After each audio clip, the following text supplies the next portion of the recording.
Every second, something invisible passes through your body. You cannot feel it. You cannot stop it. Scientists call it dark matter, and it makes up 85% of all matter in the universe. Everything you can see, every star, every planet, every atom, is just a tiny visible layer on top of something enormous and unknown.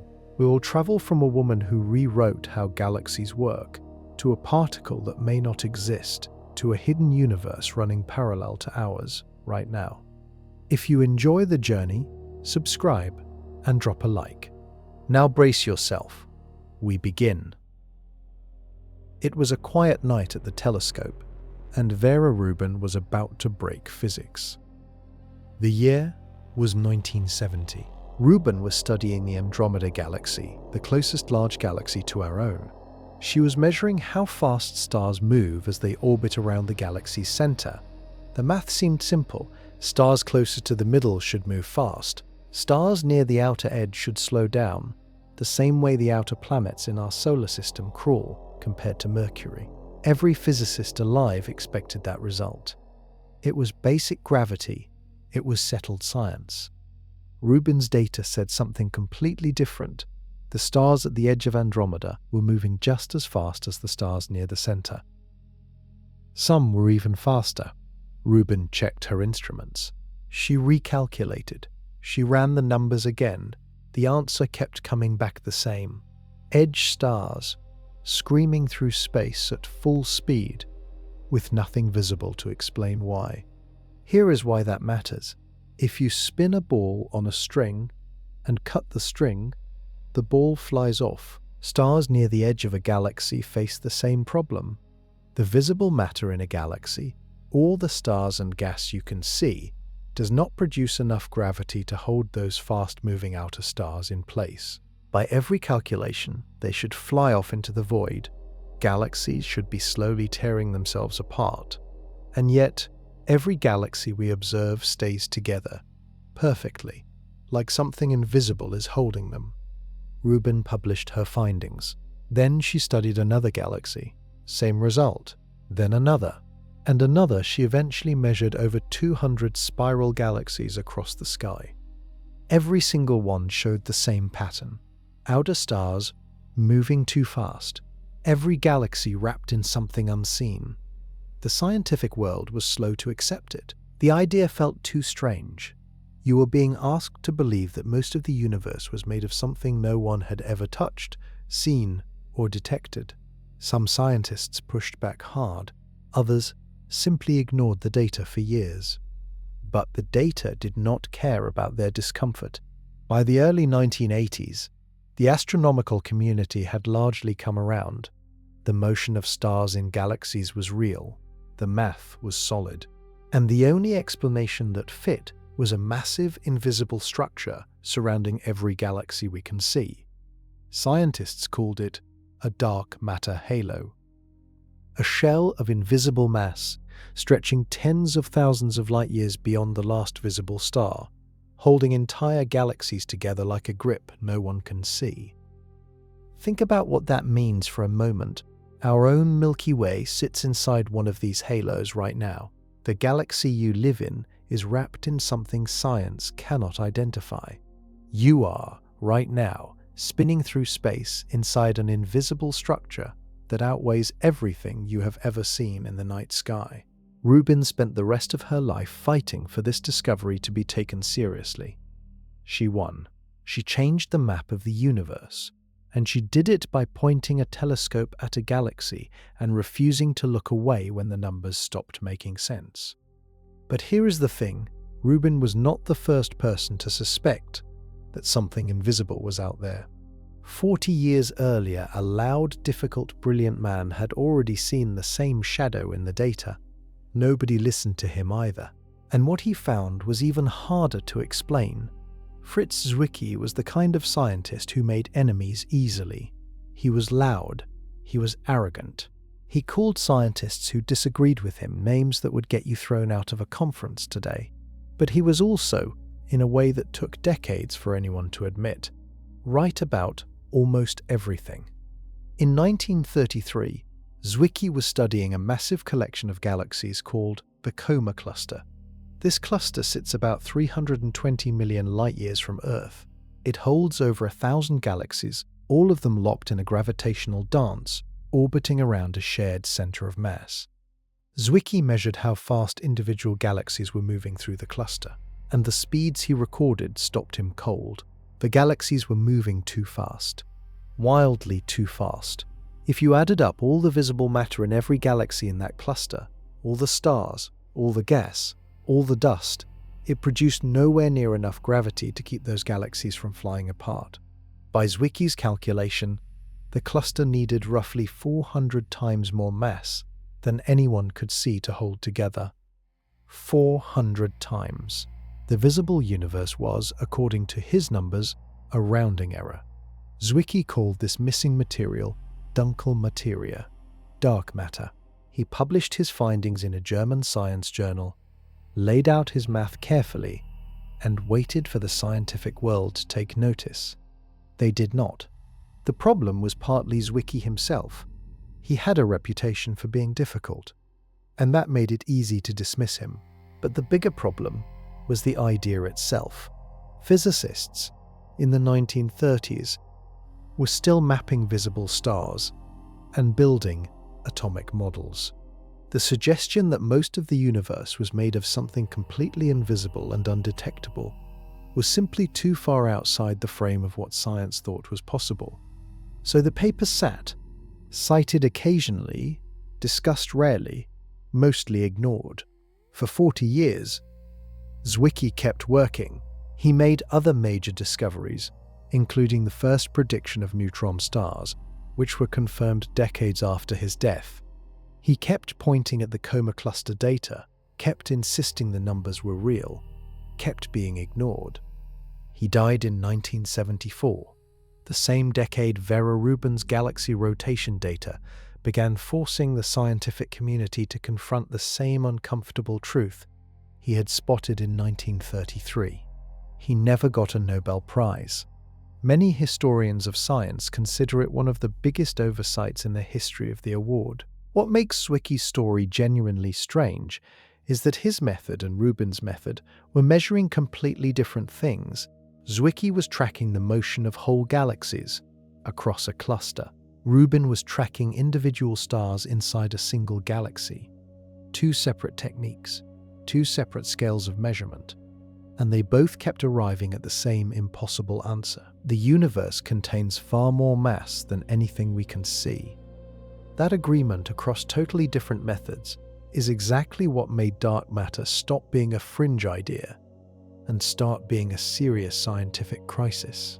By the 1980s, the question was no longer whether dark matter existed. Most astronomers had accepted that something was there. The new question, the one that still has not been answered, was what that something actually was. And the answer to that question was nowhere close to being simple, because the next discovery did not come from a telescope pointed at a distant cluster. It came from looking at how something completely invisible bends light itself. Picture our solar system. Mercury orbits the Sun in 88 days. It moves fast because it is close, pulled hard by the Sun's gravity. Neptune, way out at the edge, takes 165 years to complete a single orbit. It crawls. That speed difference makes sense. The further you are from the center of gravity, the weaker the pull, and the slower you move. Every planet in our solar system follows that rule. Every moon around every planet follows it. This rule is called Keplerian motion, named after the astronomer Johannes Kepler, and it has described how objects orbit other objects for over 4 centuries. Every galaxy should follow it too. The center of a spiral galaxy is packed with stars, gas, and a supermassive black hole. Most of the visible mass is concentrated there. So stars near the center should orbit fast. Stars near the outer edge should orbit slow, way slow, the same way Neptune barely moves compared to Mercury. They do not. Scientists have now measured the rotation curves of thousands of spiral galaxies. A rotation curve is simply a graph showing how fast stars move at different distances from a galaxy's center.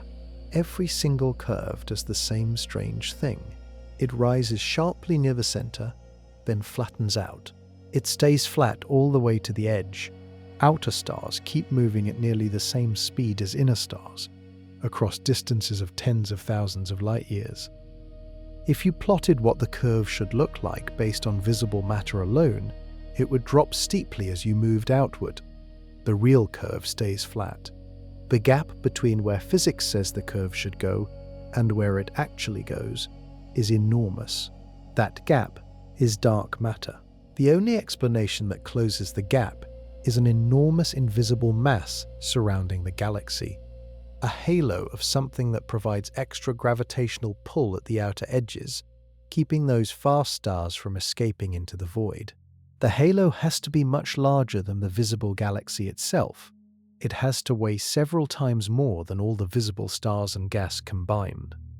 Scientists have now worked out that in a typical spiral galaxy, visible matter makes up only about 10 to 15% of the total mass. The rest is this invisible halo. What you see when you look at a galaxy in a photograph is the minority, the glow, the tiny fraction. Here is a comparison that helps. Imagine an iceberg. The part above the water looks impressive, but 90% of it is underwater, invisible, and far larger. Every galaxy is an iceberg. The stars and gas are the tip. The dark matter halo is everything beneath the surface. What makes this deeply unsettling is that physicists have trusted Keplerian motion for centuries. It worked in the solar system. It worked everywhere they tested it. And then galaxies broke it. Completely. Consistently. Across every spiral galaxy ever measured, the universe handed physics a failing grade on a test it thought it had already passed. Getting the rotation curves right required accepting something radical, something invisible, something with mass, something that does not glow or absorb light, is wrapped around every galaxy we can see. The amount of it dwarfs everything visible. And the further astronomers looked for this invisible mass, the stranger the picture became, because it turned out dark matter was not just holding individual galaxies together. It had done something far bigger, something that shaped the entire universe. Every galaxy has a secret. It is not hidden inside its core or buried beneath its brightest stars. It surrounds the whole thing, a vast invisible shell of mass stretching far beyond the last visible star, out into empty-looking space, holding the entire galaxy in an invisible grip. Scientists call it a dark matter halo, and every galaxy we have ever studied appears to have one, including the Milky Way, including us. Our galaxy is a flat spiral about 100,000 light-years across. If you could look at it from above, you would see glowing arms of stars curling outward from a bright center. Beautiful, dramatic. But the dark matter halo surrounding the Milky Way stretches for roughly 600,000 light-years in every direction, 6 times wider than the visible galaxy. Invisible, unlit, carrying several times more mass than all the stars and gas we can see. You live inside that halo right now. Every object in the Milky Way, every star, every planet, every cloud of gas is orbiting inside a structure that no human has ever directly seen. The halo is not a surface you could land on. It has no edge you could touch. It fills the space around the galaxy the way water fills a bowl. Except the bowl is invisible too. Scientists worked out the rough shape of halos by tracking how stars and gas clouds move at different distances from the center of various galaxies. They built computer models that matched the motion data. The models consistently required a massive invisible structure, roughly spherical, surrounding the visible disk. The halo does not spin the same way the galaxy disk does. It just sits there, providing gravitational scaffolding. The Milky Way's halo is thought to contain somewhere between 10 and 40 times the mass of all visible stars in our galaxy combined. The visible Milky Way is just the lit-up core of something far larger, a ghost structure 10 times the size of what you see. Now here is where it gets strange. Halos overlap. Galaxies that sit near each other have halos that merge and blend. The Milky Way and the Andromeda Galaxy, our nearest large neighbor, are falling toward each other right now. Their dark matter halos are probably already touching, blending at the edges, pulling both galaxies into a slow collision that will happen in roughly 4 billion years. Scientists can model that collision in detail because they understand how halos behave gravitationally, even though they cannot see them. So we are already, in a very real sense, merging with another galaxy's dark matter structure. The merger started in the dark, long before the stars get close. But here is the question that every astronomer keeps running into.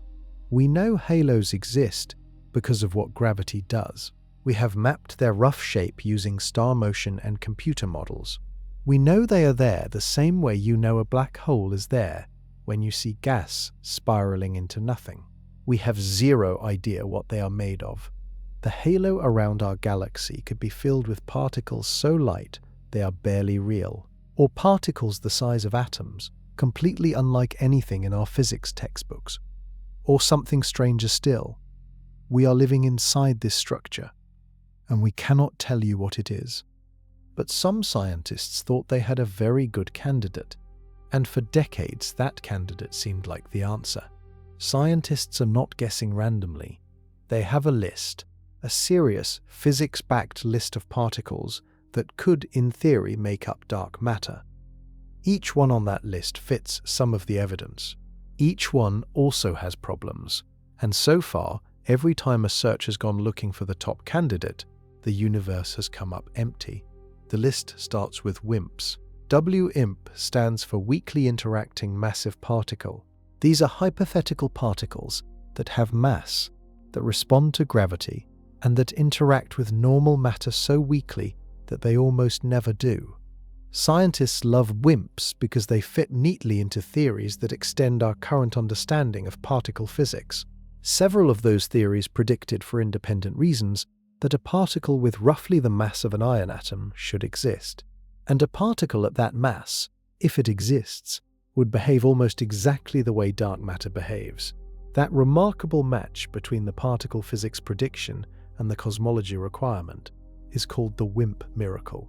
For years it made WIMPs the overwhelming favorite. Then there are axions. Axions are the opposite of WIMPs in almost every way. They would be extraordinarily light, potentially 1 trillion times lighter than an electron. Scientists originally invented the axion to solve a completely different problem in particle physics, nothing to do with dark matter. But the math worked out that if axions exist, they would be produced in enormous numbers during the Big Bang and would hang around for the age of the universe, exactly as dark matter does. A particle invented to fix one problem might accidentally be the answer to another. That kind of coincidence gets physicists very excited. Then there are sterile neutrinos. We already know neutrinos exist. They are real particles, confirmed, passing through everything, including you, in huge numbers every second. The sterile neutrino would be a heavier, stranger cousin of the known neutrino. It would interact with almost nothing, be nearly impossible to detect, and yet have enough mass to contribute to the dark matter budget. Scientists have searched for signals of sterile neutrinos in X-ray telescopes pointed at galaxy clusters. The results have been suggestive at times, but never confirmed. Then there are primordial black holes. These would not be exotic new particles at all. They would be ancient black holes formed in the first fraction of a second after the Big Bang, when the universe was so dense and hot that patches of space collapsed directly into black holes before any stars existed. If enough of them formed, in the right size range, they could account for dark matter without requiring any new particle physics at all. The idea has come in and out of fashion for decades. Recent gravitational wave detections have brought it back under serious discussion. Each of these candidates has a different mass, a different origin story, and a different set of experiments trying to catch it. They cannot all be right. Some of them might all be wrong. The honest answer is that scientists do not know which one is real. They do not even know if dark matter is one type of particle or dozens of different types behaving together, an entire hidden zoo of invisible matter. But they have one fact that cuts through all the uncertainty. Whatever dark matter is, it passes through you right now, and it has been doing that every second of your life. You cannot feel it. Your hands, your chest, your skull, every cell in your body, all of it is being passed through by dark matter particles right now, at this exact moment. Not occasionally. Millions of them per second, depending on which theory is correct. And your body has no way to know they are there. This is one of the most unsettling facts in physics. Dark matter interacts with ordinary matter through gravity. And almost nothing else. It does not bounce off atoms. It does not get absorbed by your skin. It does not trigger any chemical reaction inside you. It passes through your body the way a gust of wind passes through a screen door, except the screen door would actually block some of the wind. Dark matter goes through you as if you are not there at all. This is what scientists mean when they call it weakly interacting. The word weakly here is scientific language for an almost absurdly tiny chance of interaction. If a dark matter particle and an ordinary atom meet, the odds that anything happens between them are astronomically small. One estimate is that a dark matter particle could pass through a wall of lead stretching from Earth to the nearest star and probably never interact with a single atom. A wall of lead to the nearest star, about 25 trillion miles of solid metal, and dark matter would likely pass right through. This property is why dark matter has never been directly detected. Every detector ever built catches particles by recording the moment they bump into something, releasing a tiny flash of light or a tiny amount of heat. Ordinary particles do that all the time. Dark matter does it almost never. So detectors wait and wait and wait, recording silence. But here is what makes this strange. Your own body is mostly empty space. Atoms are almost entirely empty. A nucleus is tiny compared to the total volume of an atom, like a marble sitting in the middle of a football stadium. Most of what feels solid to you is electromagnetic force, not actual contact between matter. So when dark matter passes through you, it is passing through a structure that is already mostly nothing. It just ignores even the tiny bits that are something. Scientists sometimes use this to explain why dark matter cannot be made of ordinary hidden matter, like very dim stars or cold gas. Ordinary matter interacts with light and with other matter in ways dark matter simply does not. Whatever dark matter is, it belongs to a different category of existence than anything on the periodic table. There is something quietly strange about standing anywhere on Earth and knowing that you are inside a constant invisible rain of particles that your body cannot register and your senses cannot detect. The dark matter halo of the Milky Way fills the space around our solar system completely. As Earth orbits the Sun, it moves through that halo.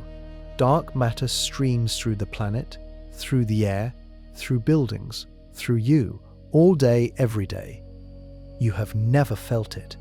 You never will. But scientists are trying to catch it anyway. And one of their most powerful tools involves watching the universe bend light in ways it should not.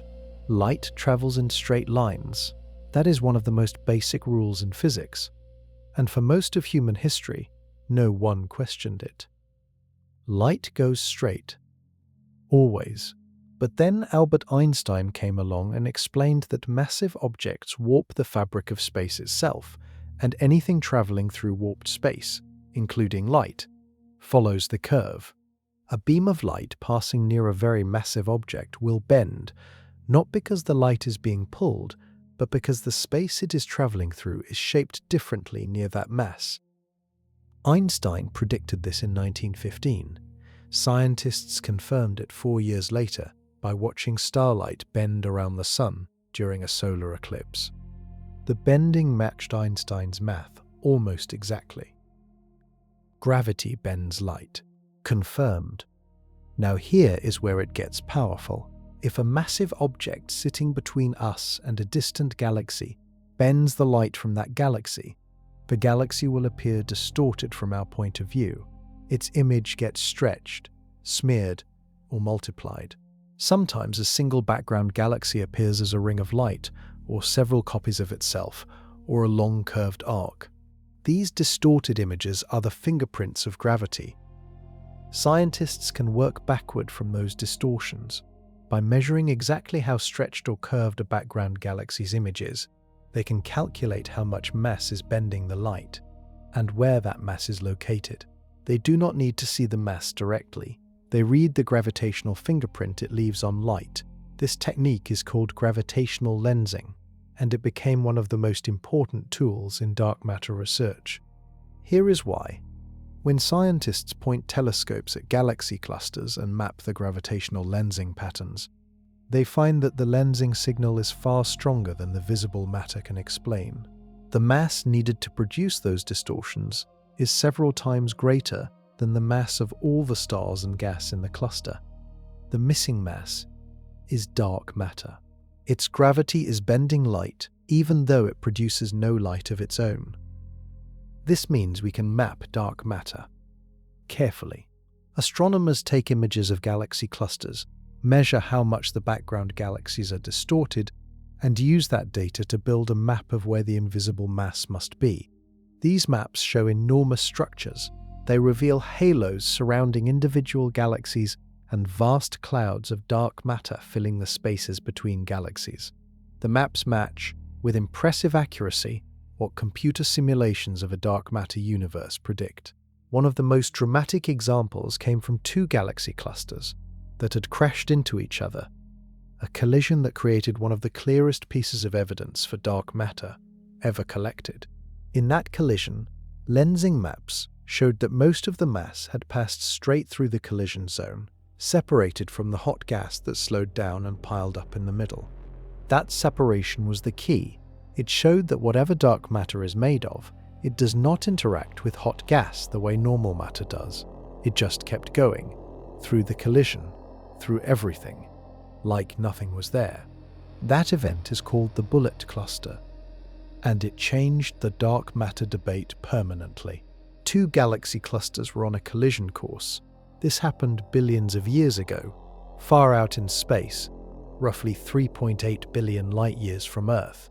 Two enormous clusters of galaxies, each containing hundreds of individual galaxies, millions of stars, and vast clouds of hot gas, were moving toward each other at millions of miles per hour. Then they met. What happened next gave scientists the clearest picture of dark matter they had ever seen.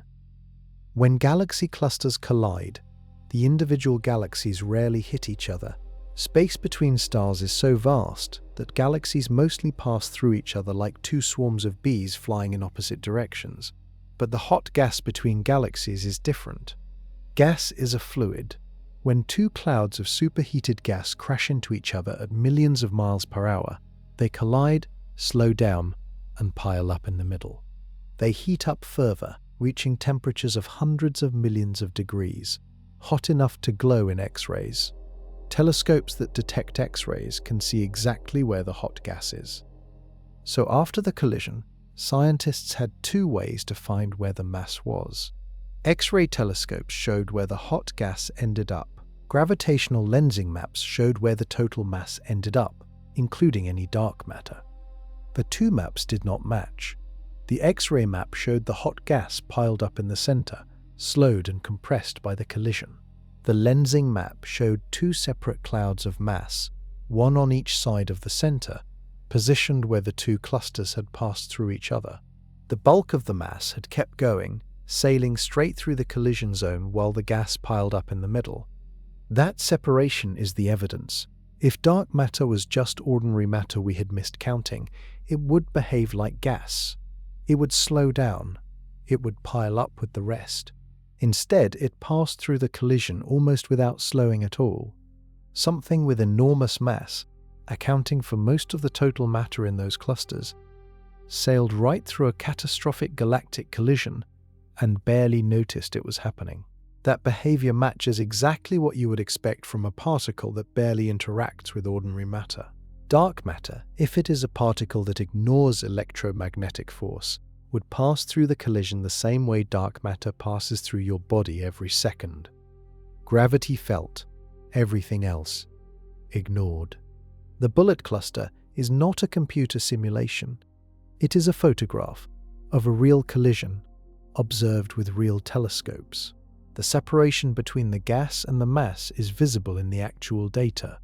Scientists who had doubts about dark matter looked at that data and ran out of easy explanations. Some researchers still argue the case, pointing to alternative gravity theories that might explain the bullet cluster differently. Those debates continue. But for most of the scientific community, the bullet cluster crossed a line. It made dark matter go from being the best available explanation to being very hard to explain away. The collision showed the world two things at once. Dark matter exists in enormous quantities, and it is fundamentally different from any form of matter we have ever touched. But here is what no one fully appreciated until they stepped back and looked at the entire universe at once. Dark matter is not just a local phenomenon inside galaxies and clusters. It shaped everything.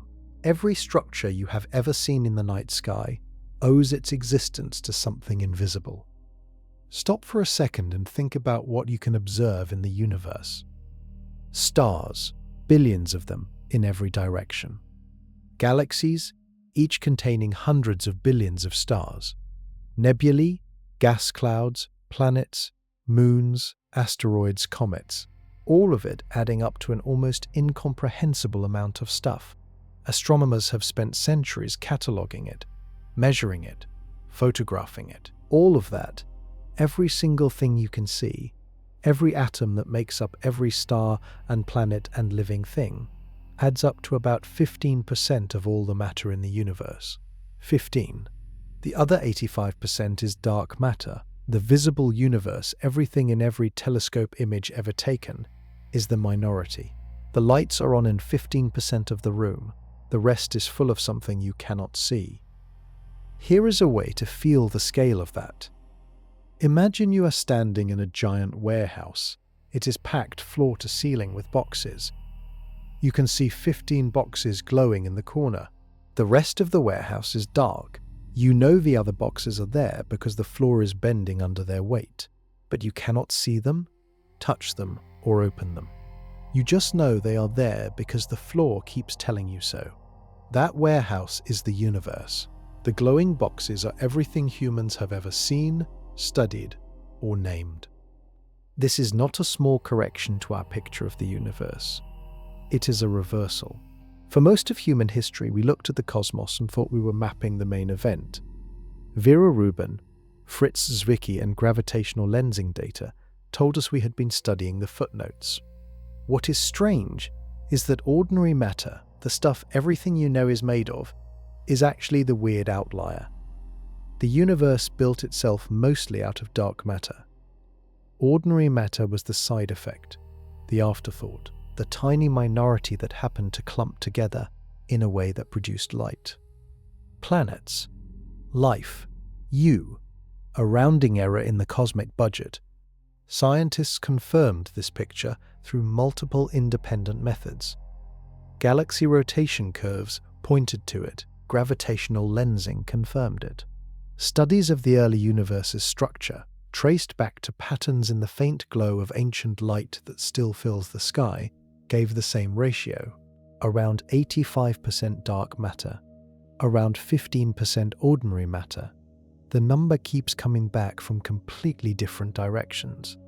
This level of agreement across independent methods is exactly what makes cosmologists confident the number is real. It is not one telescope making one measurement. It is dozens of different techniques, from galaxy motion to ancient light patterns, to cluster collisions, all arriving at the same breakdown. The universe is mostly made of something that has no entry in our chemistry textbooks, and that something did more than just sit there quietly. Long before stars formed, long before galaxies lit up, dark matter was already doing something extraordinary. It was building the structure that everything else would eventually grow on. Before the first star ever ignited, dark matter was already at work. In the first moments, after the Big Bang, the universe was a nearly uniform sea of energy and matter. Nearly uniform, but not perfectly. There were tiny patches where the density was slightly higher, microscopic ripples baked into the fabric of space by the violence of the Big Bang itself. Those ripples were small enough that ordinary matter alone could never have amplified them into anything significant. Dark matter changed that. Dark matter responded to those tiny density variations and began clumping. While the universe was still too hot and chaotic for ordinary atoms to even exist, dark matter was already collecting into larger and larger concentrations, pulled together by its own gravity. Over millions of years, those concentrations grew. They merged. They built structure. The result, over billions of years, is a pattern called the cosmic web. If you could zoom out far enough to see the entire observable universe at once, you would not see a uniform fog of galaxies. You would see something that looks almost alive. Thin filaments of galaxies stretch across hundreds of millions of light years, connecting at dense nodes, where the filaments meet, leaving vast empty voids between them. The whole thing looks like a three-dimensional spiderweb, or like the network of neurons inside a human brain, which scientists find uncomfortably beautiful. That web is a dark matter structure. The filaments are made of dark matter halos that have merged and stretched across cosmic distances. The dense nodes at the intersections are places where enormous amounts of dark matter collected, pulling gas and ordinary matter with it, eventually forming galaxy clusters with hundreds or thousands of galaxies packed together. The voids in between are places where dark matter was slightly less dense to start with, so gravity pulled mass away and left them nearly empty. Ordinary matter followed the dark matter map. Gas fell into the dark matter filaments, cooled, and collapsed into stars. Those stars formed galaxies. Those galaxies ended up strung along the dark matter skeleton like lights along a wire. Every galaxy you have ever seen in a photograph is sitting inside a dark matter halo, at a node or along a filament in this web. The Milky Way, Andromeda, the Virgo cluster, all of them parked inside dark matter structures that formed billions of years before the first star was born. Scientists confirmed the cosmic web exists by mapping millions of galaxies across the sky and seeing the filament pattern emerge. Computer simulations that include dark matter reproduce that pattern in stunning detail. Simulations without dark matter produce a universe that looks nothing like ours.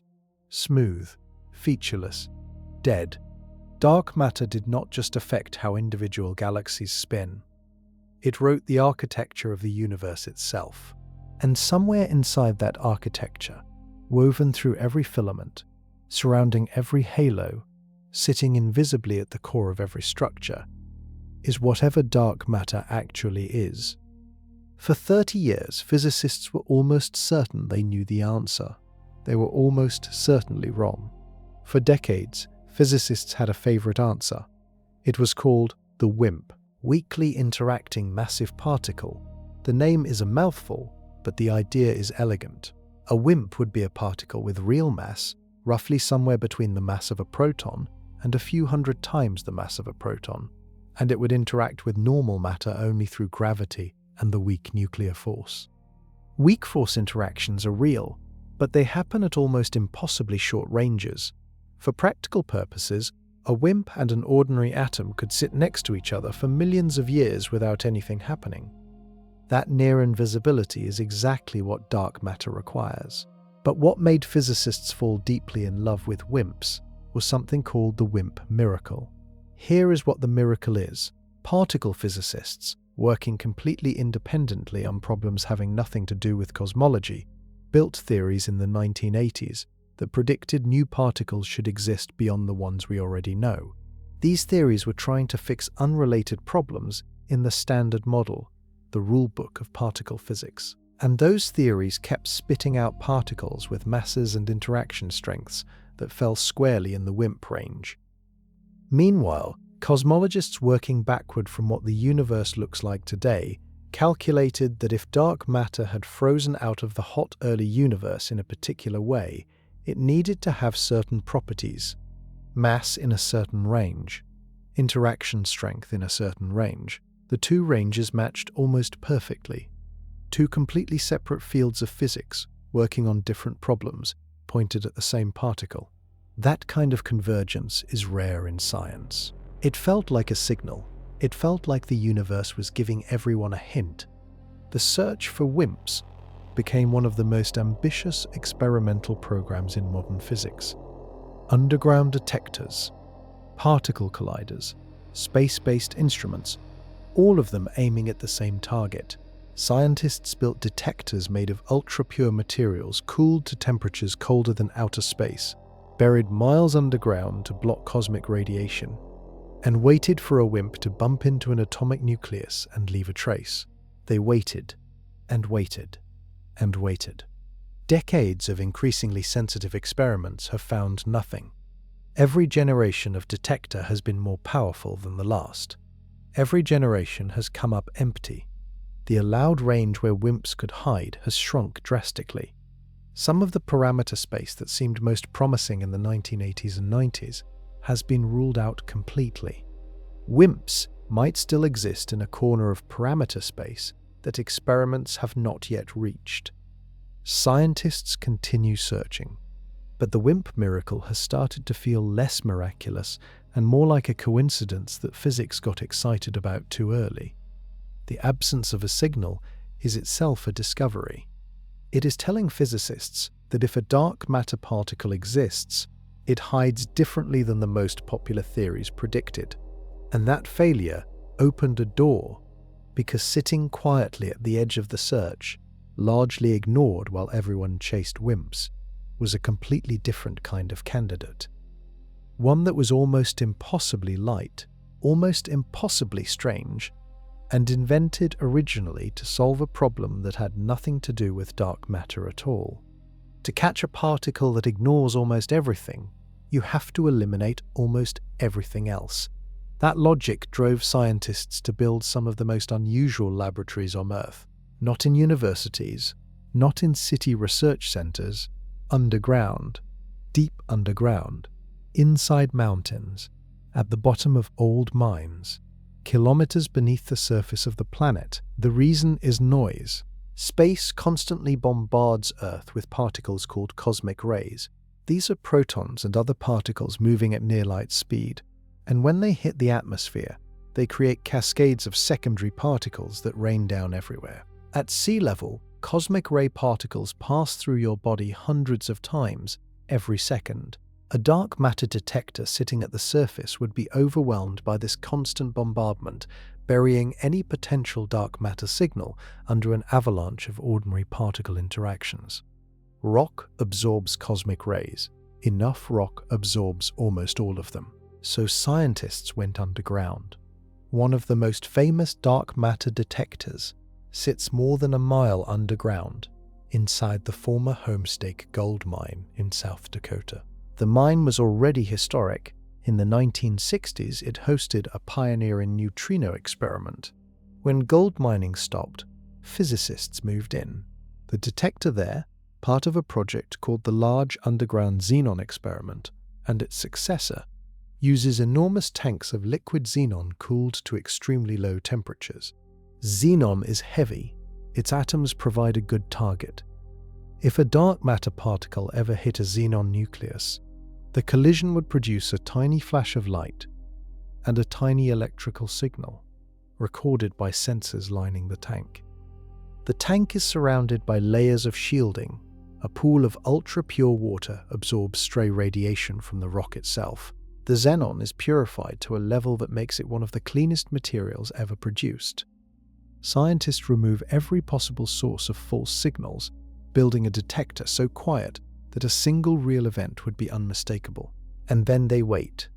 Similar experiments operate in an old highway tunnel deep under the Gran Sasso Mountains in Italy. Others run in a mine in Canada, in a tunnel in China, in a laboratory deep under a mountain in Japan. Different approaches, different detector materials, all chasing the same invisible particle. The results, after years of operation, are consistent. Nothing confirmed, Some experiments have reported hints, tantalizing clusters of events that briefly excited the community, but follow-up measurements have not confirmed any of them as real dark matter signals. Each non-detection tightens the constraints. Scientists now know with confidence that if a WIMP-like particle exists in certain mass ranges, it interacts with ordinary matter far more weakly than earlier theories predicted. The search has not been a failure. It has been a precisely measured silence. And that silence has forced physicists to take other candidates more seriously. One of those candidates is so different from WIMPs that it barely seems like it belongs in the same conversation. A particle invented for a completely different reason, sitting at a completely different mass, hiding in a completely different way. And the search for it requires a completely different kind of detector. In 1977, two physicists named Roberto Peccei and Helen Quinn were working on a problem that had nothing to do with dark matter. They were trying to fix an annoying inconsistency in the theory of the strong nuclear force, the force that holds atomic nuclei together. The math of that theory allowed for a particular kind of asymmetry between matter and antimatter that should have been obvious in experiments. But experiments kept measuring zero asymmetry. Something was cancelling it out, and nobody knew what. Peccei and Quinn proposed a solution. They added a new field to the theory, a mathematical ingredient that would naturally drive that asymmetry to zero. It worked beautifully. Problem solved. But any new field in particle physics carries a consequence. A new field means a new particle. Frank Wilczek, who later won a Nobel Prize for unrelated work, named the new particle the axion after a brand of laundry detergent because it cleaned up the problem in the math. The name stuck. Physicists quickly realized the axion had unusual properties. It would be extraordinarily light, potentially trillions of times lighter than an electron. It would interact with almost nothing, and it could be produced in enormous quantities during the Big Bang. If axions exist in the predicted mass range and numbers, they would fill the universe today, invisible, barely interacting, contributing mass everywhere, exactly like dark matter. A particle invented to fix strong force math might accidentally be the dark matter that cosmologists had been looking for. That coincidence made axions seriously interesting, but catching them requires completely different tools than WIMP detectors. Because axions are so light and interact so weakly, direct collision detection like the underground xenon tanks does not work well for them. Instead, scientists exploit a predicted property of axions. Under the right conditions, in the presence of a very strong magnetic field, an axion could convert into a photon, a particle of light. That conversion is weak and rare, but detectable in principle. Several experiments around the world have been built on this idea. They use powerful magnets, microwave cavities tuned to specific frequencies, and extremely sensitive amplifiers cooled to temperatures close to absolute zero. The idea is to create conditions where an axion passing through the detector would ring like a bell, producing a tiny microwave signal at a predictable frequency. So far, no confirmed axion has rung any bell, but the experiments have only covered a narrow slice of the mass range where axions could hide. The search is ongoing, and newer, more sensitive detectors are coming online that will probe deeper into that range than anything built before. The axion remains a serious candidate. Some physicists consider it more theoretically motivated than WIMPs, because it solves two different problems in physics rather than just one.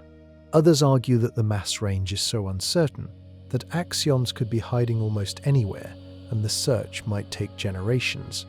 And then there is a third candidate, one that uses a particle scientists have already confirmed exists, but with a strange and unseen twin version that would behave in almost exactly the right way. Neutrinos are real. Scientists confirmed that decades ago. Neutrinos are produced in enormous numbers by nuclear reactions, including the ones powering the sun. About 65 billion of them pass through every square inch of your body every second, coming directly from the sun. You have never felt a single one. They interact so weakly with ordinary matter that most of them pass through the entire Earth as if it were not there. Neutrinos are already strange enough, but they come in 3 known types, called flavors, and they oscillate between those flavors as they travel. The existence of that oscillation was itself surprising when it was confirmed in the late 1990s and early 2000s, earning 2 scientists the Nobel Prize in Physics. Here is where the sterile neutrino comes in. The 3 known neutrino types interact with ordinary matter via the weak nuclear force. Barely, but they do. A sterile neutrino would be a 4th type that does not interact through any known force except gravity. It would be completely invisible to every particle detector ever built, detectable only through secondary effects. The sterile neutrino is a theoretically motivated extension of the known neutrino family. Several models of particle physics predict it. Its mass is unknown, but could sit in a range that would make it a viable dark matter candidate. If sterile neutrinos were produced in the right quantities in the early universe, they would have clumped gravitationally over time and formed exactly the halos and filaments we observe.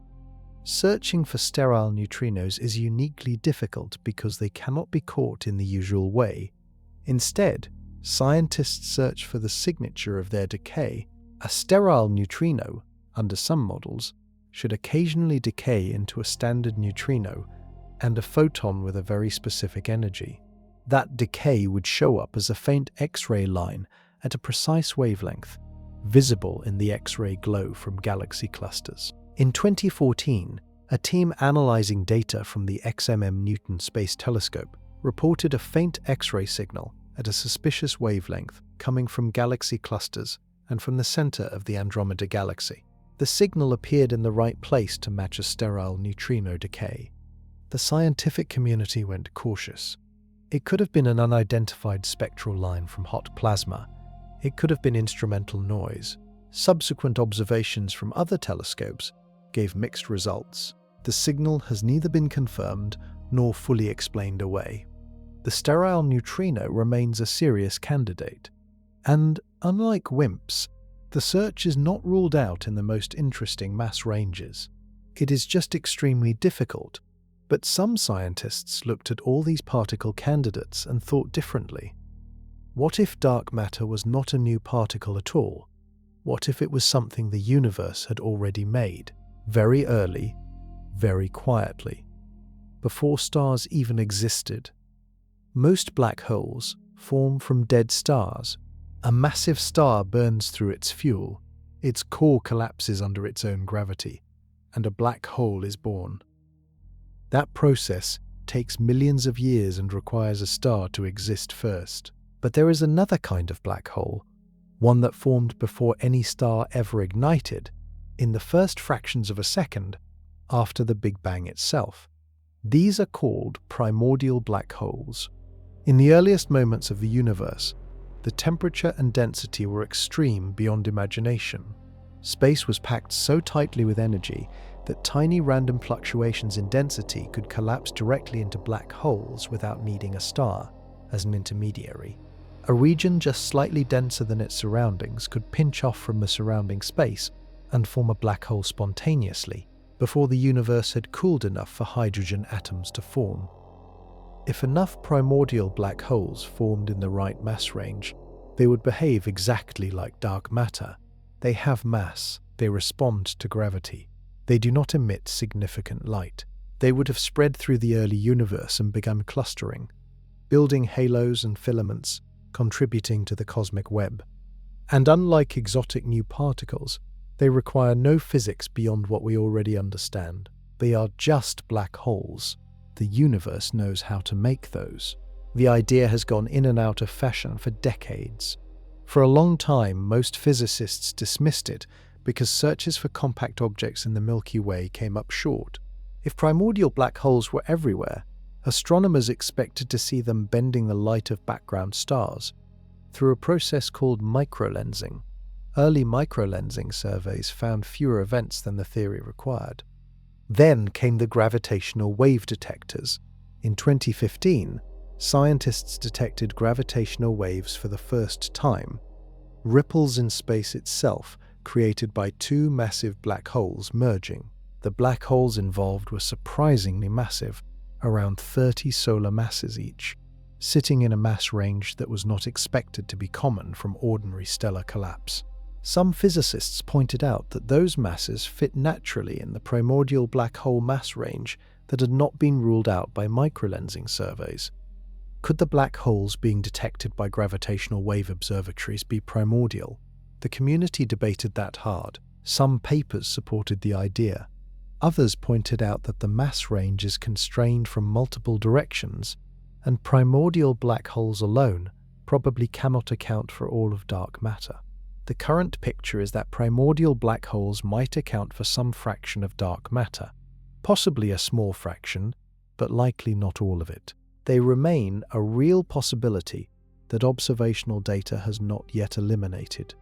The strangest part of the primordial black hole idea is what it implies. If some of the black holes that gravitational wave detectors are finding are primordial, then we may already be detecting dark matter. We just cannot prove it yet.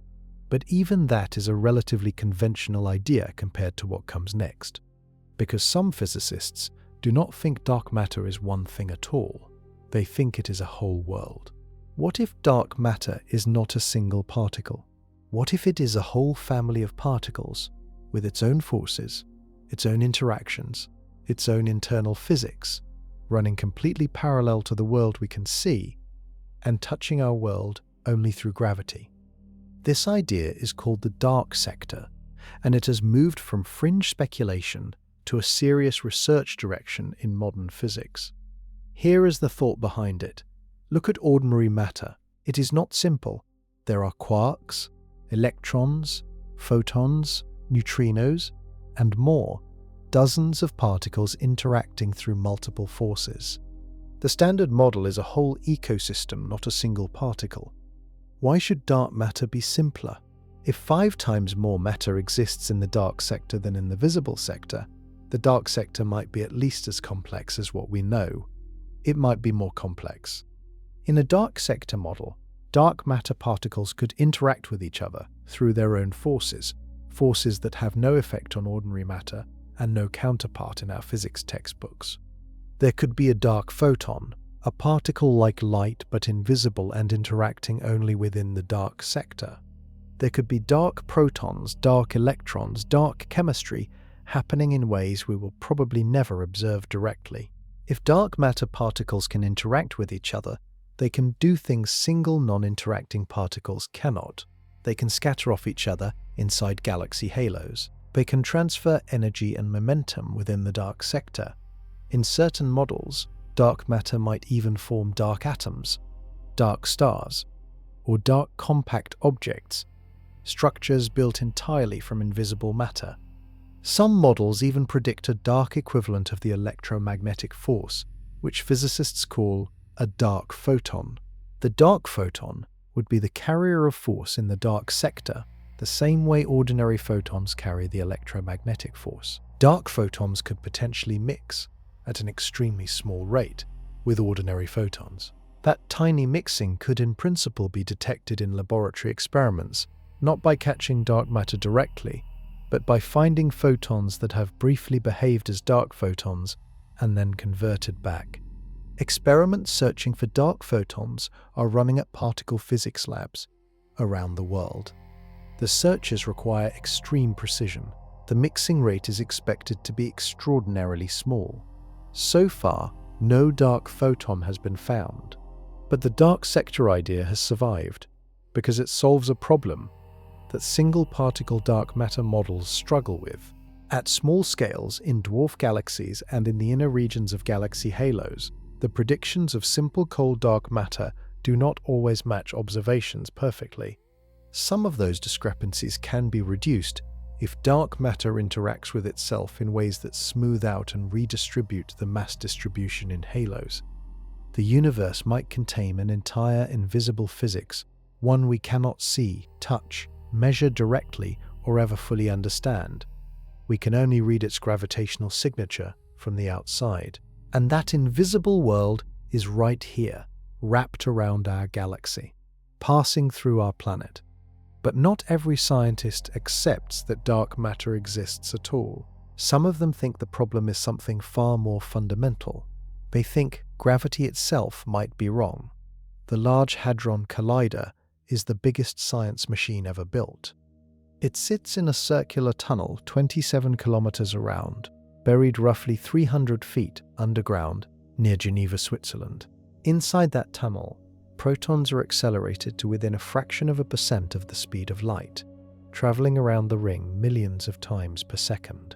Then, they are aimed at each other and collided. The collisions release more energy per particle than anything humans have ever achieved. Detectors the size of 5-story buildings surround the collision points, recording the debris of each smash-up in extraordinary detail. The collider was designed to push particle physics into territory where new particles would have to appear. The most famous success came in 2012, when the Higgs boson was detected for the first time, a particle predicted in the 1960s and finally confirmed after decades of searching. Physicists celebrated worldwide. Dark matter was one of the top targets for what came next.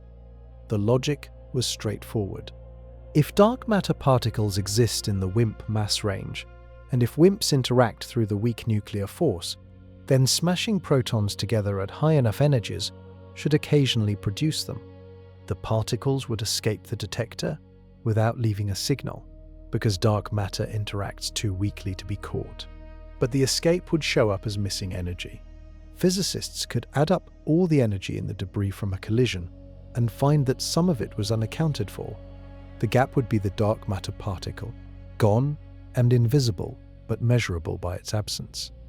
Scientists call this signature missing transverse energy. They searched for it in trillions of collisions. They found nothing. The Large Hadron Collider has now run at its highest energies for years and produced no confirmed dark matter signal. Particle physics models that predicted dark matter particles should appear at the collider's accessible energies have been ruled out or severely constrained. The simplest WIMP models that had been most popular in the 1980s and 90s cannot survive the collider data anymore. If WIMPs exist, they are either heavier than the collider can produce, or they interact more weakly than the simplest models assumed. This is a significant result, even though it sounds like failure. Science by elimination is still science. The collider drew a line and said, if dark matter is here, we would have seen it. It is somewhere else. Some physicists argue that the collider simply needs more energy and more data, and that future upgrades might yet produce a dark matter signal. Plans for more powerful colliders are already being discussed in Europe and Asia. Others argue that the collider results, combined with the underground detector results, are telling something deeper. That the WIMP paradigm may be wrong, that dark matter might simply not interact through the weak force at all, making it essentially invisible to colliders. 30 years of searching with the world's most powerful instruments, underground and in space, in collisions and in quiet waiting, and dark matter has left no fingerprint except the one it always leaves. Gravity. Just gravity. And some scientists began to wonder if that was itself the clue they had been missing.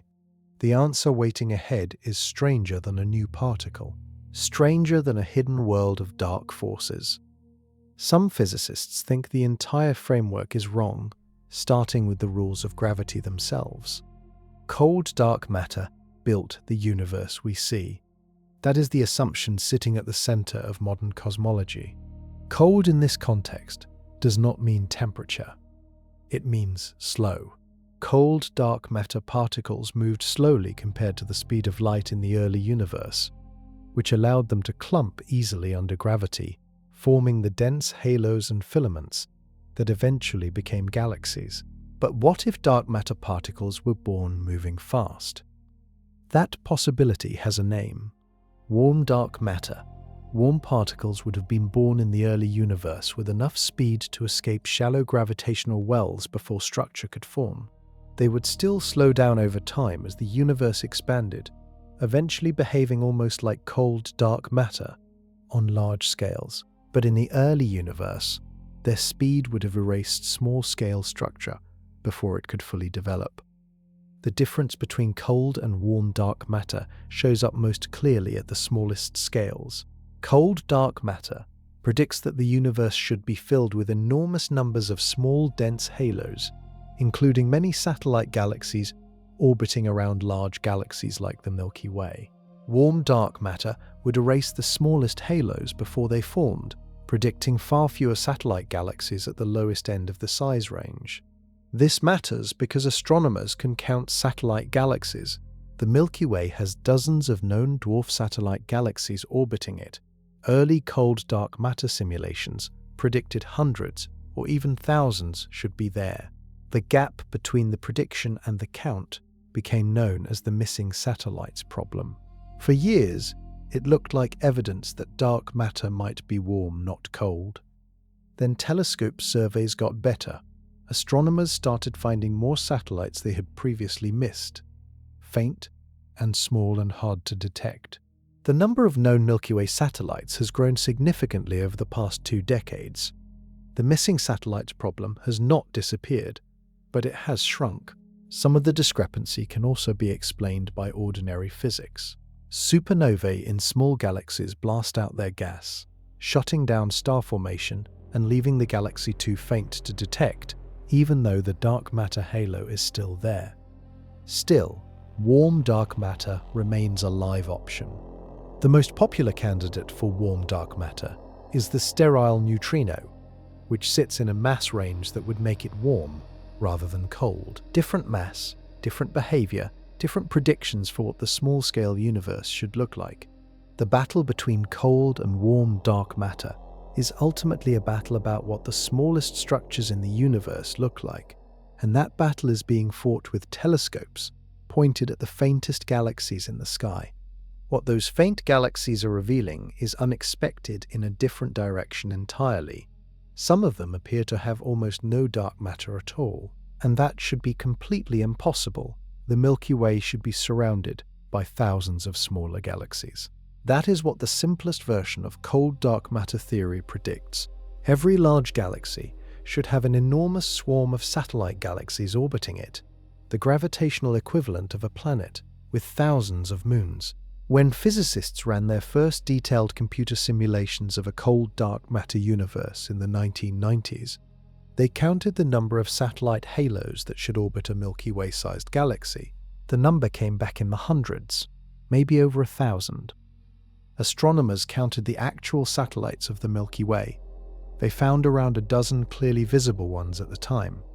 The gap was enormous, a factor of roughly 100 between prediction and observation. This became one of the most discussed puzzles in cosmology through the late 1990s and early 2000s.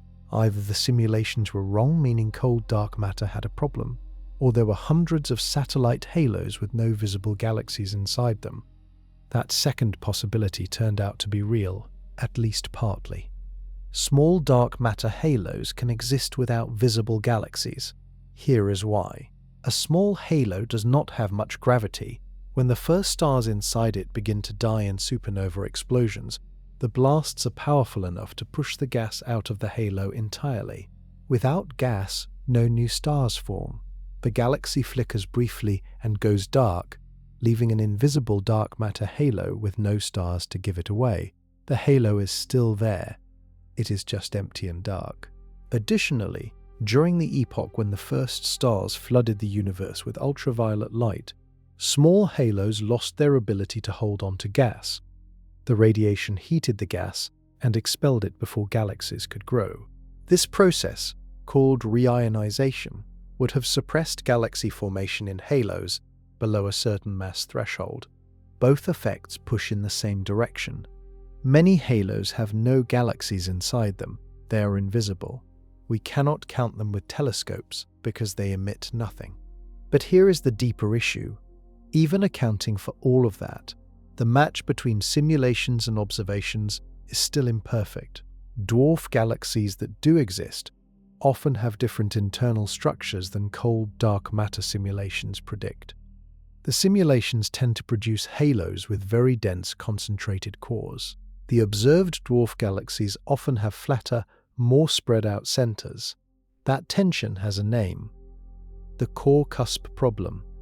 Possible solutions range from supernova feedback reshaping the dark matter distribution to dark matter that interacts with itself and redistributes the mass in halos, to something more fundamentally wrong with the cold dark matter picture.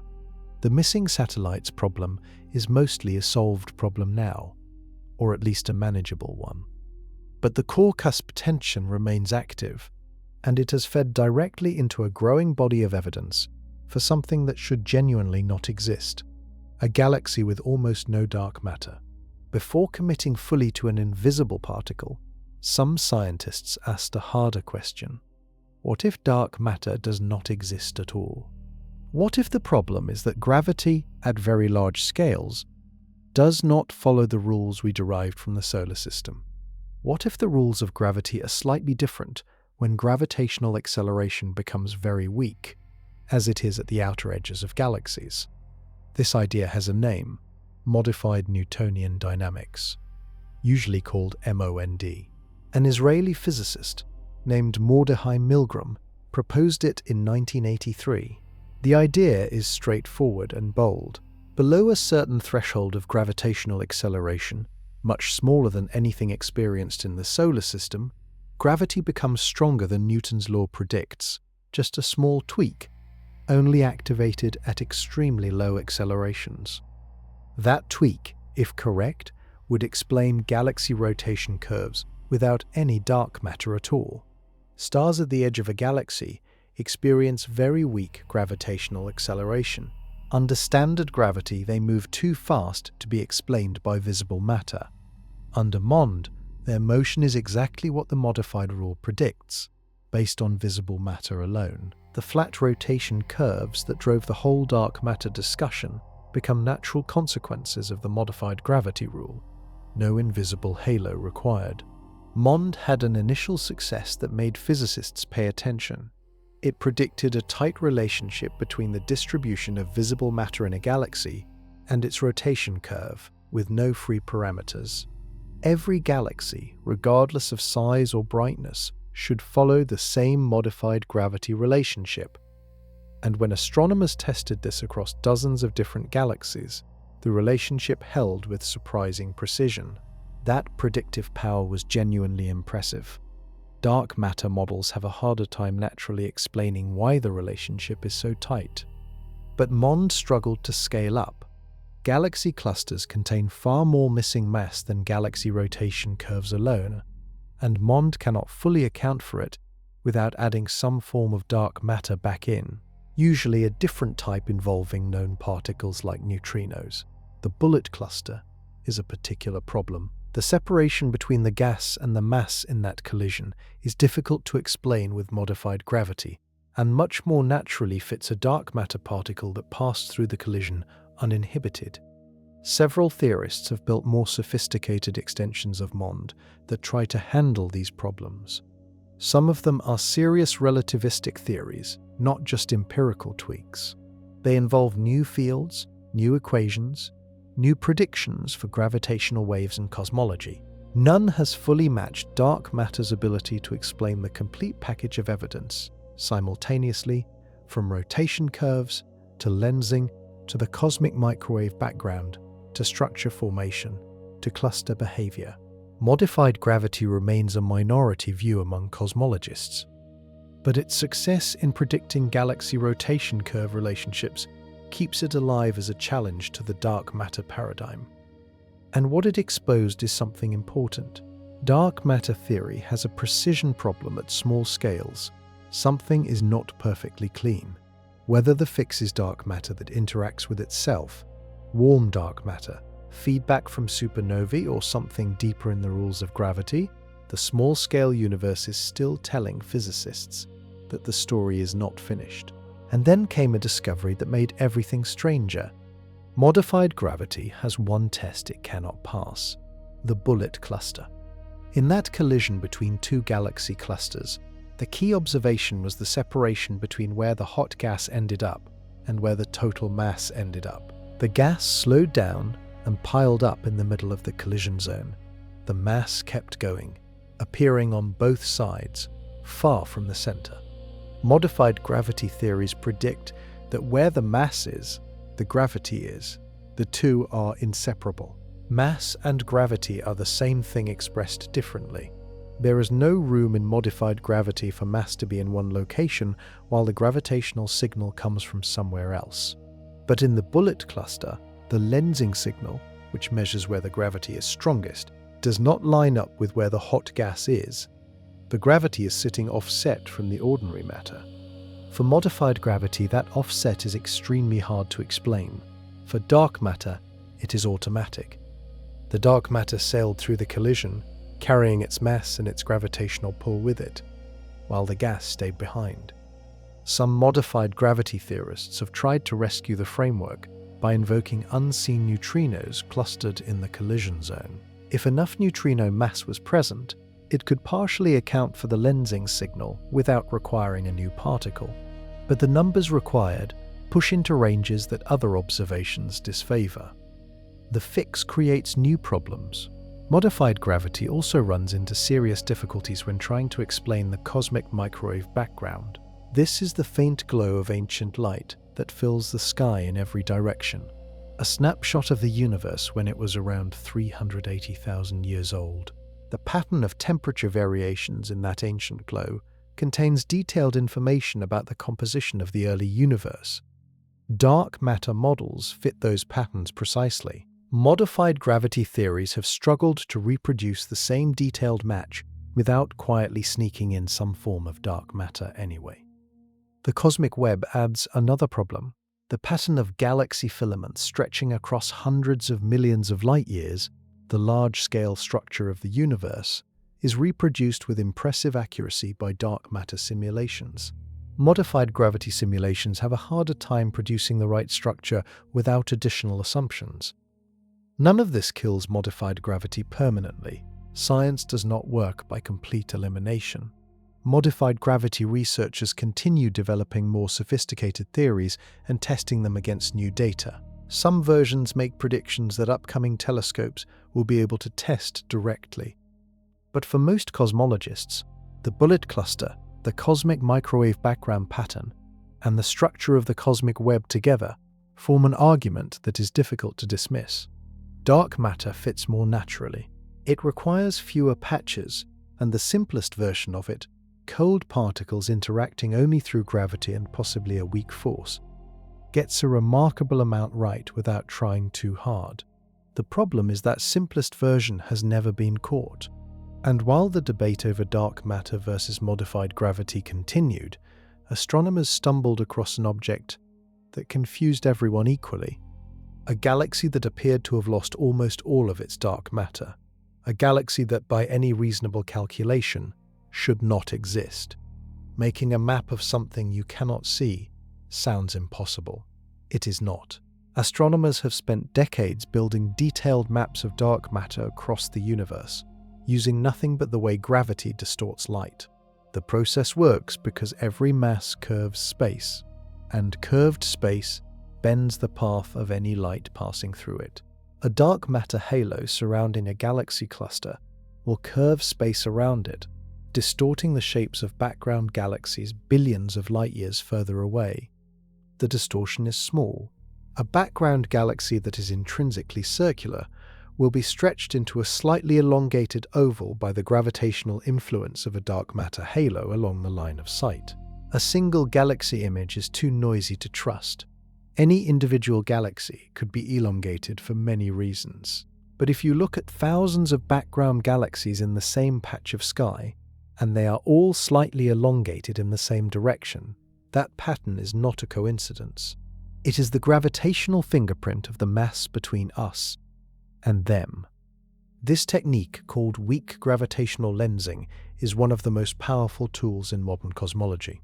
By measuring the average shape distortions of millions of background galaxies, scientists can reconstruct where the mass is concentrated along the line of sight.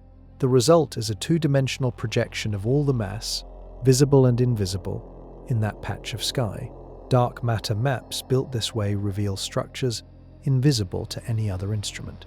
Filaments connecting galaxy clusters, diffuse halos surrounding individual galaxies, massive knots of dark matter at cluster centers. The maps match with striking accuracy the predictions of cold dark matter simulations. Scientists overlay the lensing maps with X-ray images of hot gas and optical images of visible galaxies. The three layers tell a layered story. The dark matter is always larger and more extended than the visible galaxy or the X-ray gas cloud inside it. The maps are also used to study how dark matter has evolved over time. By mapping dark matter at different distances, which corresponds to different points in the universe's past, scientists can track how the halos grew and merged across billions of years. That growth history is a fingerprint of the nature of dark matter. Cold dark matter grows structure in a particular way. Warm dark matter grows it differently. Any self-interaction of dark matter would leave its mark on the shape and density of halos. Several major surveys have produced dark matter maps covering hundreds of square degrees of sky. The Dark Energy Survey mapped dark matter across a large fraction of the southern sky using hundreds of millions of galaxy-shaped measurements. The results matched cold dark matter predictions well enough to rule out many alternative models. A new generation of surveys is pushing further, and the most ambitious instrument of all, launched just a few years ago, pointed at one question above all others: what is the dark matter doing across the entire visible universe? In July 2023, a rocket lifted off from Florida, carrying a telescope unlike any before it. The Euclid Space Telescope, built by the European Space Agency with contributions from scientists across the world, was launched into an orbit about 1 million miles from Earth, parked at a gravitational balance point where it could observe the sky without Earth or the Moon interfering with its view. Its mission is both simple to describe and staggering in scale. Map dark matter across 1/3 of the entire sky. To do that, Euclid is measuring the shapes of roughly 2 billion galaxies. 2 billion individual galaxies, each one a gravitational probe, its slightly distorted shape carrying information about the mass that lies between it and us. The galaxy shape measurements feed into weak lensing calculations that build up a three-dimensional map of dark matter extending back billions of years in cosmic time. The telescope is equipped with a visible light camera and a near-infrared instrument, each covering a field of view larger than the full moon. The instruments are so stable and so precisely calibrated that they can measure galaxy-shaped distortions at the level of 1% of the galaxy's size, a precision that no ground-based telescope can match because Earth's atmosphere blurs images constantly. Euclid's dark matter map will be the largest ever made by a factor of many. Previous surveys covered patches of sky. Euclid covers 1/3 of the whole sky to much greater depth. The size matters because rare structures, the most massive galaxy clusters, the longest filaments, the deepest voids, only reveal themselves at large scales. A small patch of sky misses too many of them. The map will be used to test dark matter models in ways that smaller surveys cannot. If dark matter has any self-interaction, meaning dark matter particles scatter off each other, the shapes and density profiles of halos should differ subtly from the case where dark matter interacts with nothing. Euclid should be sensitive enough to detect those differences if they exist. The telescope will also constrain warm versus cold dark matter by measuring the number density of halos at small scales across a huge volume. And it will test whether dark matter behaves the same everywhere in the universe or changes slightly over cosmic time, which some exotic models predict. Early results from Euclid began appearing in 2024, with the first map patches showing dark matter structure in stunning detail. The full survey will take roughly 6 years to complete. The scientific community is watching closely. If any dark matter model has a flaw that shows up at large scales, Euclid will find it. And if the full map matches cold dark matter predictions perfectly, It will push the mystery deeper, because it will confirm that dark matter behaves exactly right on the outside, while remaining completely unidentified on the inside. A universe that matches the theory perfectly, built from something nobody has ever touched. But this question reaches even further back than any telescope can see, back to a time before galaxies, before stars, before atoms, when dark matter was doing something that made everything else possible. The universe was once perfectly smooth. In the first moments after the Big Bang, the distribution of energy across space was almost completely uniform. Almost, but not quite. There were tiny ripples in the density, variations so small they were barely above zero. Those ripples are the seeds of everything that exists today. But ordinary matter alone could never have turned those tiny seeds into galaxies. Here is why. In the early universe, ordinary matter was locked in a plasma, a soup of particles, so hot and energetic that they were constantly bathed in intense radiation.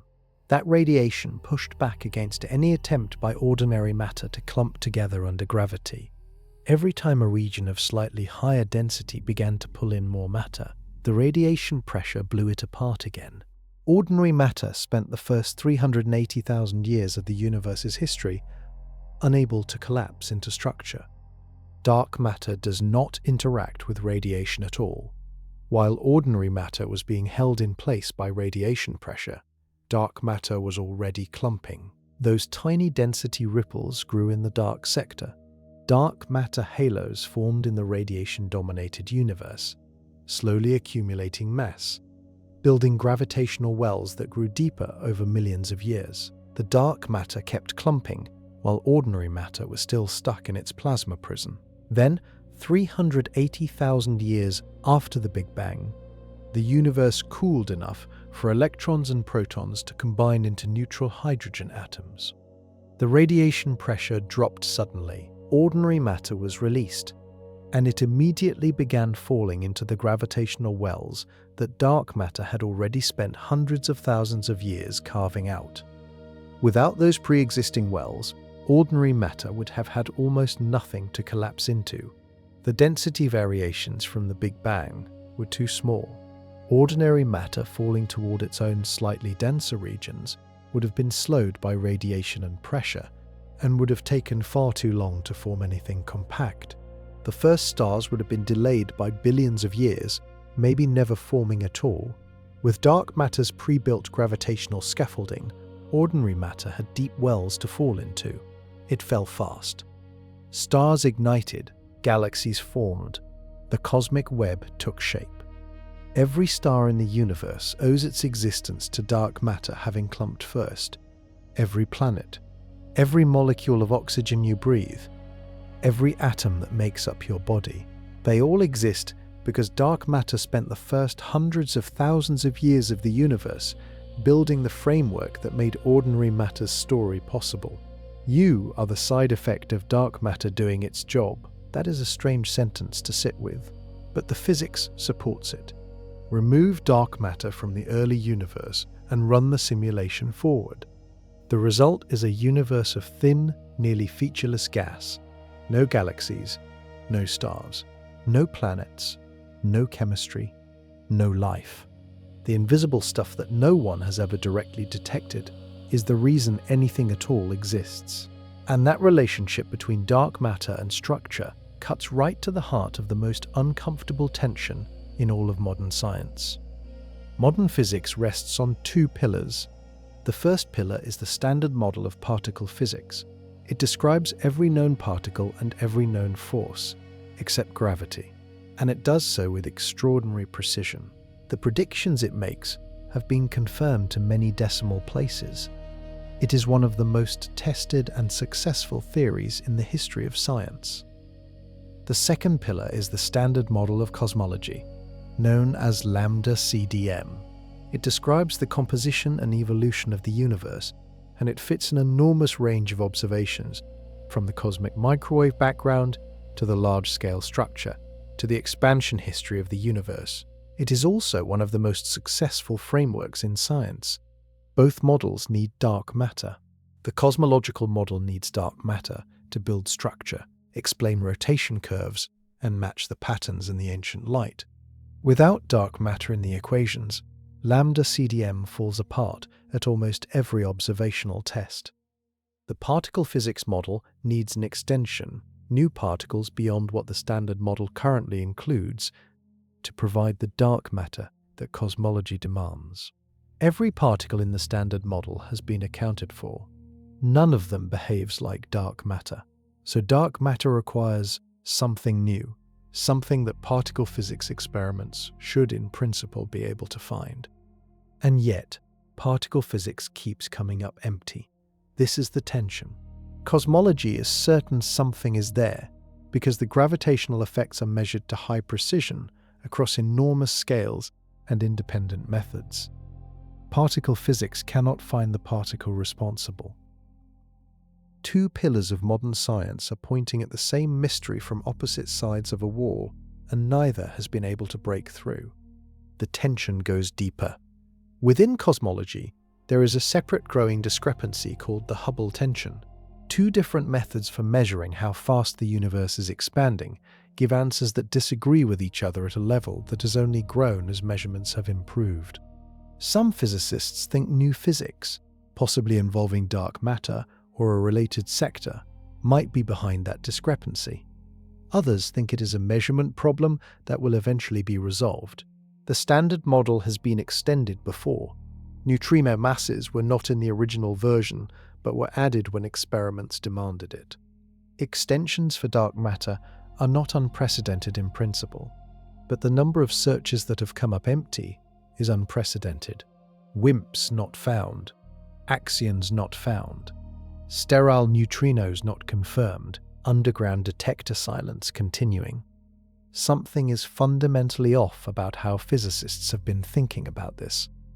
The failure is not just a gap in knowledge, it is a signal. The way dark matter hides is itself a clue to what it is. And some of the most recent theoretical ideas take that hiding seriously, asking not just what dark matter is, but why it seems designed to evade every detection strategy physics has invented so far. One of those ideas takes a fresh look at how dark matter might behave when it encounters itself. Standard cold dark matter is antisocial. In the simplest model, dark matter particles travel through space, respond to gravity, and ignore everything else, including each other. They pass through each other the way ghost ships pass through fog. No collision, no scatter, no interaction, just parallel trajectories pulled along by gravity. But several stubborn problems at small scales have pushed physicists to ask whether dark matter might have a social side. Self-interacting dark matter is the idea that dark matter particles can scatter off each other through some force that operates only within the dark sector. The interactions would be rare, and the force would carry no effect on ordinary matter. But within a dark matter halo, where enormous numbers of dark matter particles are concentrated, those occasional self-interactions would add up over billions of years and change the structure of the halo in detectable ways. The most immediate effect would appear at the centers of halos. Cold dark matter simulations predict that halos should have dense, steep cores, with the density rising sharply toward the center. Observations of dwarf galaxies and of the inner regions of larger galaxies sometimes show flatter, more spread out cores instead. If dark matter particles scatter off each other, they transfer energy outward from the dense center. The particles near the center get pushed outward slightly, flattening the core. The steep spike becomes a gentler plateau. This core flattening effect matches some of the observations that cold dark matter has difficulty explaining naturally. The dwarf galaxies that orbit the Milky Way, and isolated dwarf galaxies in the field, show density profiles that are more consistent with self-interacting dark matter than with perfectly cold, non-interacting dark matter in several cases. Self-interaction would also affect what happens when galaxy clusters collide. In the Bullet cluster, perfectly non-interacting dark matter sailed straight through the collision, without slowing. If dark matter were strongly self-interacting, the dark matter clouds would partially scatter off each other during the collision, slowing down and not separating as cleanly from the gas. The degree of offset between the dark matter and the gas in collisions like the bullet cluster puts limits on how strongly dark matter can interact with itself. Those limits are meaningful. The bullet cluster and similar systems constrain the self-interaction strength to values small enough that the effect is subtle. Strong self-interaction is ruled out, but weak self-interaction, just enough to smooth out halo cores over billions of years, remains possible and is actively studied. The self-interacting dark matter framework sits between the two extremes, stronger than perfectly isolated cold dark matter, weaker than the kind of interaction that would have left obvious marks on cluster collision observations. In that middle ground, theory and observation are still negotiating. If self-interaction is real, it points toward the dark sector having its own internal physics, its own carrier of force, its own complexity. Dark matter would stop being a single passive particle and start being the tip of an entire hidden ecosystem. And that ecosystem might contain something even more dramatic: objects built entirely from dark matter, assembled by dark sector gravity and dark sector forces, that have been sitting in the universe since long before the first star ever lit up. In 2015, astronomers pointed the Dragonfly telescope array at the Coma cluster and found something that stopped the field cold.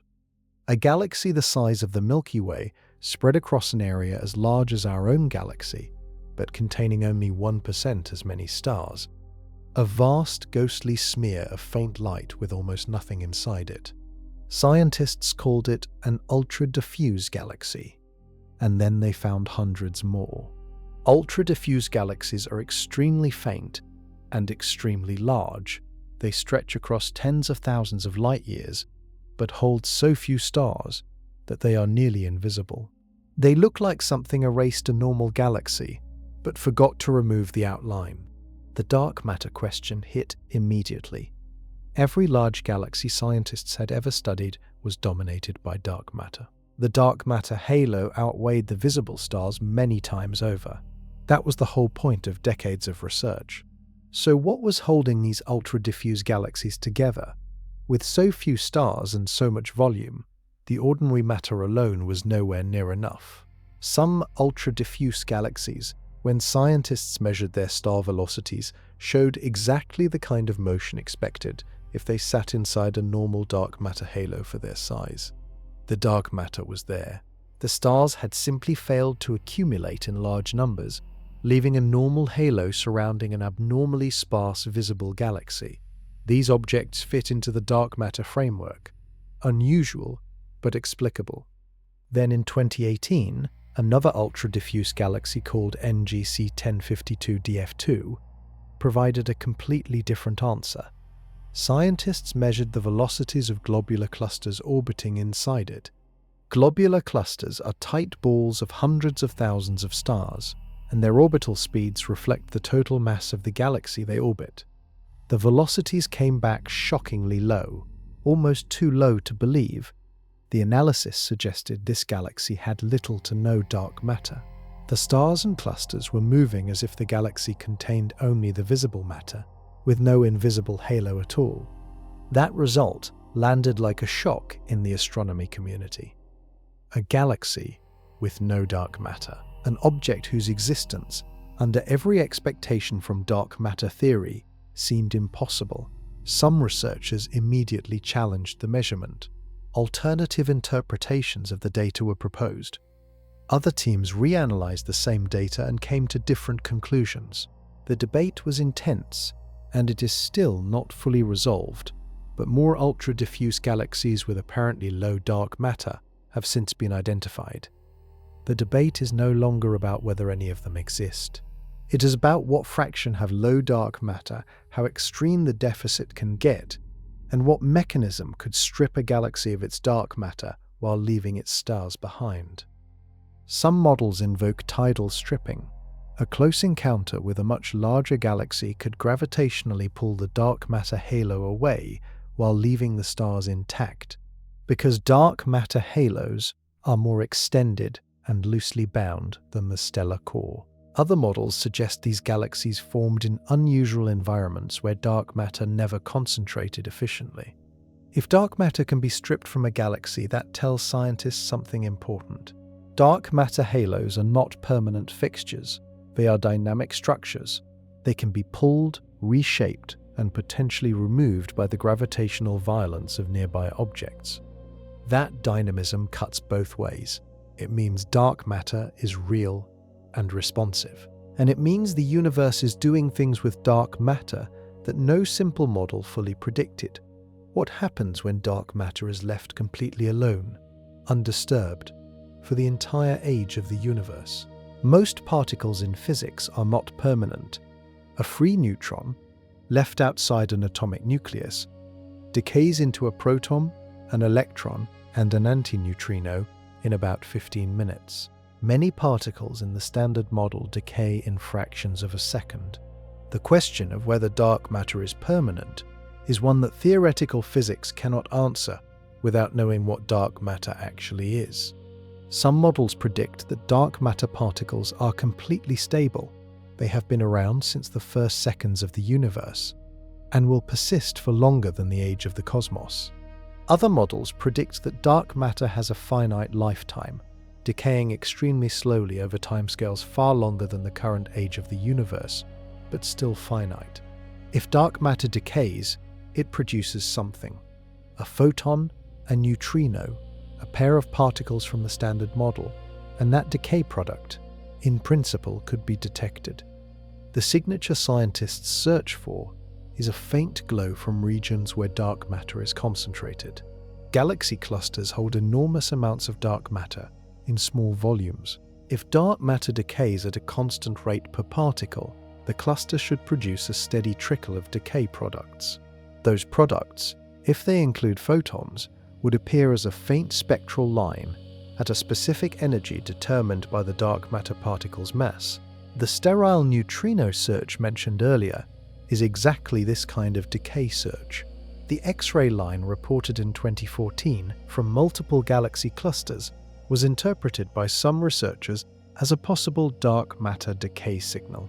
The line appeared at an energy that could correspond to a sterile neutrino of a particular mass decaying into an ordinary neutrino and a photon. The signal remained controversial, appearing clearly in some datasets and absent or ambiguous in others. Gamma-ray telescopes have been used to search for dark matter decay and annihilation signals from the galactic center, from dwarf galaxies, and from galaxy clusters. The galactic center is especially dense in dark matter, making it the brightest expected source of any dark matter signal. Years of data from the Fermi Gamma-ray Space Telescope have produced tantalizing excess emission from the galactic center that some interpret as dark matter annihilation, where two dark matter particles destroy each other and produce a pair of photons. Others attribute the excess to ordinary astrophysical sources, particularly a population of rapidly spinning neutron stars. The evidence has not crossed the threshold that the scientific community requires for a confirmed detection. Each hint has an alternative ordinary explanation that cannot yet be ruled out. The search for dark matter decay is a search with extraordinary patience built into it. If dark matter decays on timescales of trillions of years, the signal from any given volume of space is incredibly faint. Scientists need either enormous volumes of dark matter to observe, or detectors of extreme sensitivity, or both.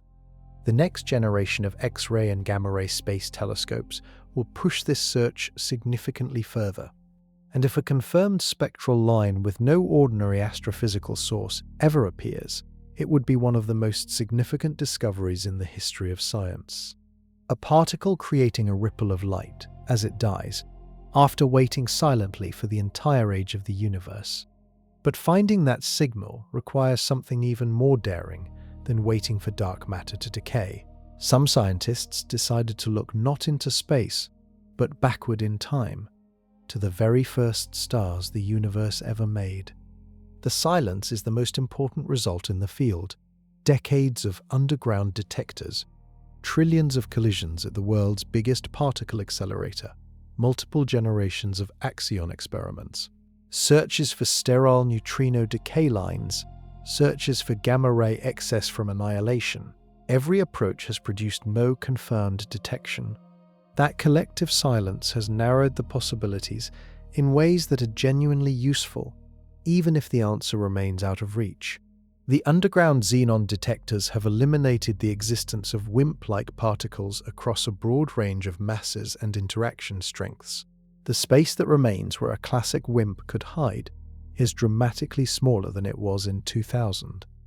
If the WIMP was in the most natural parameter range predicted by the simplest extensions of the standard model, it would have been found by now. The detectors are that good. The Large Hadron Collider has eliminated entire families of particles at energies up to several times the mass of the Higgs boson. Any particle that interacts through the weak force in the expected way and has a mass in the natural WIMP range should have left a missing energy signature in the collision data. It has not appeared. Axion experiments have covered portions of the mass coupling parameter space and found nothing, but the Axion's allowed mass range spans many orders of magnitude, and most of it remains unexplored. The ongoing Axion dark matter experiment and its upcoming upgrades will extend the search significantly, but covering the full range will take years.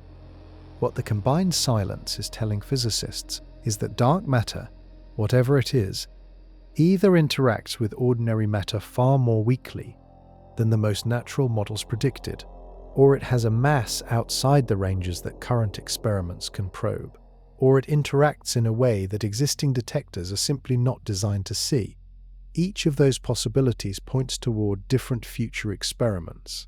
For very weak interactions, even more sensitive underground detectors are being planned, with detector masses orders of magnitude larger than current experiments. For different masses, new experimental approaches are required. For new interaction types, entirely new detector concepts are being developed. One proposed approach looks for dark matter through its gravitational effect alone, not through any other interaction. If dark matter can only be detected gravitationally, it would require gravitational wave detectors or precise measurements of orbital motion to catch.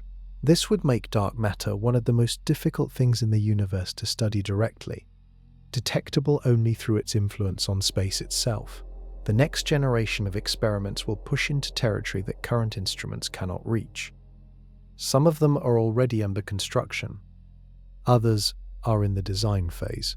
The field is moving fast despite the absence of positive signals, driven by the certainty that something is there, and the equally certain knowledge that current tools have not yet found the right angle of approach. And sometimes the right angle is not a detector or a collider. Sometimes it is a completely different way of thinking about what happened in the very beginning. The first stars in the universe may have been monsters, long before the Milky Way formed, long before any galaxy cluster took shape. The universe's first dense clouds of hydrogen gas began collapsing. These were the seeds of the first stars, forming in the dense dark matter halos that had spent millions of years building gravitational wells in the darkness. Every simulation of the early universe places the first stars inside dark matter halos because that is where the gas collected. Standard models predict those first stars ignited through nuclear fusion, the same process powering the Sun. Hydrogen atoms fused into helium, releasing enormous energy, and a star was born. But in 2007, a team of astrophysicists proposed a different possibility for the very first stage of stellar formation. Inside the densest dark matter halos, the concentration of dark matter particles would have been far higher than anything in the universe today. If dark matter particles can annihilate each other at any rate, two dark matter particles colliding and converting their mass into energy, the energy released inside a collapsing gas cloud could have been significant, possibly dominant. A dark star would be a star supported by dark matter annihilation energy rather than nuclear fusion. It would be enormous, far larger than any star today, potentially reaching sizes of several astronomical units across. 1 astronomical unit is the distance from Earth to the Sun, so these objects would be thousands of times larger than ordinary stars. They would be relatively cool at the surface despite their enormous energy output, making them very bright in infrared light, but faint in visible light. Dark stars would be powered for as long as the dark matter fuel inside them lasted. As the gas cloud continued to accrete, the star would grow. Eventually, the dark matter density inside would drop too low to sustain annihilation, and the star would have to transition to nuclear fusion. At that point, the enormous mass already accumulated could potentially collapse into one of the supermassive black holes that astronomers observe sitting at the centers of galaxies today. The supermassive black holes at the hearts of distant galaxies have always been a puzzle. They are so massive, billions of times the mass of the Sun, that forming them in the time available in the early universe through conventional stellar evolution is difficult to explain. Dark stars, growing to enormous masses before collapsing, offer a possible path. The James Webb Space Telescope, launched in late 2021 and producing science since 2022, has been searching the early universe at infrared wavelengths where dark stars would be most visible.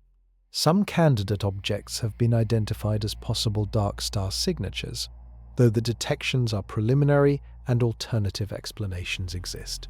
If dark stars existed, they would represent dark matter shaping the universe in a way even deeper than structure formation. Dark matter would have literally been the fuel source for the first lights to ever switch on in the cosmos. An invisible substance powering the first fires in a universe that had never yet seen light. Run the simulation without dark matter.